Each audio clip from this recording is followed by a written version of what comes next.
आज विधान परिषद में फेरी वालों के मुद्दे पर सदन में चर्चा के दौरान बीजेपी के मंत्री आशीष शेलार ने यूएन अधिकृत फेरी वालों पर कैसे चला बुलडोजर, महानगर पालिका को दिया ज्ञान। आइए सुनते हैं आशीष शेलार ने क्या कुछ कहा तमाम मुद्दे को लेकर। अध्यक्ष महोदय, सन्मान्य सदस्य मनीषाताईंनी एका गंभीर विषयाकडे शासनाची नोंद आणि सरकारचं लक्ष वेधलं आणि तो म्हणजे मुंबईत होऊ घातलेला फेरीवाल्यांचा मोठा मोर्चा आणि आंदोलन। हे खरं आहे की मुंबई शहरामध्ये फेरीवाल्याचा व्यवसाय करून वर्षानुवर्ष स्वतःचं पोट भरून स्वतःच्या कुटुंबाची प्रगती करणं अशा पद्धतीने जगणारी खूप मोठ्या प्रमाणात कुटुंब आहेत।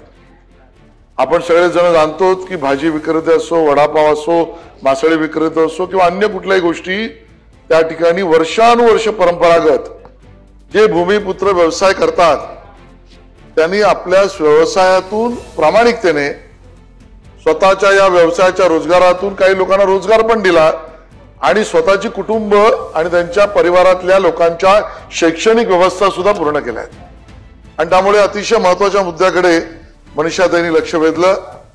आपण सगळेजण जाणतात दुसरी बाजू ही आहे की ज्या ठिकाणी नव्याने फेरीवाले येतात त्या निवासी भागात नव्याने फेरीवाले येण्याने त्या निवासी भागातील नागरिकांची अडचण सुद्धा मोठ्या प्रमाणात आहे।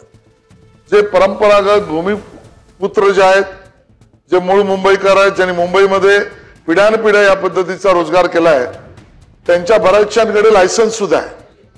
आपण हे जाणतो की सुप्रीम कोर्टाच्या आदेशानंतर फेरीवाला धोरण, त्यातला असलेल्या समित्यातल्या निवडणुका या सगळ्याची प्रक्रिया ही महानगरपालिकेने करणं अपेक्षित आहे। आणि म्हणून अध्यक्ष महोदय, या सगळ्या प्रक्रियेमध्ये महानगरपालिकेने या सगळ्याला गती देणं आवश्यक आहे। आणि म्हणून परंपरागत भूमिपुत्र फेरीवाल्यांना वाचवणं, त्यांचा अधिकृत व्यवसाय त्यांना करू देणं, फेरीवाल्याला सुद्धा संविधानिक प्रोटेक्शन जे आहे त्याचा एक संविधानिक अधिकार आहे।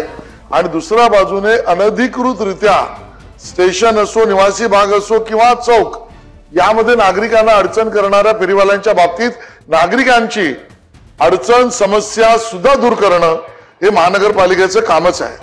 आणि म्हणून या सगळ्या काळात, कोविडच्या काळात या सगळ्यांसाठी माननीय प्रधानमंत्री यांनी स्वनिधी योजना केली आणि त्यामध्ये खावटी कर्ज ज्याला आपण म्हणतो या पद्धतीने सुद्धा ज्यांचे अर्ज फेरीवाल्यांचे आले त्याला माननीय प्रधानमंत्री मोदीजींनी एकत्रितरित्या कार्यक्रम करून एका क्लिकवर कित्येक हजार फेरीवाल्यांना त्यांची निकड त्यावेळेची आवश्यकता आणि सरकारी मदत ही त्या ठिकाणी करण्याची भूमिका स्वनिधी योजनेत घेतली।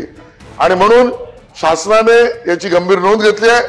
फेरीवाल्यांच्या परंपरागत भूमिपुत्रांच्या रोजगाराला, व्यवसायाला बाधा होता कामा नये, महानगरपालिकेने भूमिका घ्यावी आणि बरोबरीने अनधिकृत आणि अनधिकृतरित्या जे बसतायत आणि जे चौकावर, नाक्यावर, स्टेशनवर, निवासी भागात ज्यांच्यामुळे अडचण होते त्यातही महानगरपालिकेने कारवाई करावी अशी भूमिका।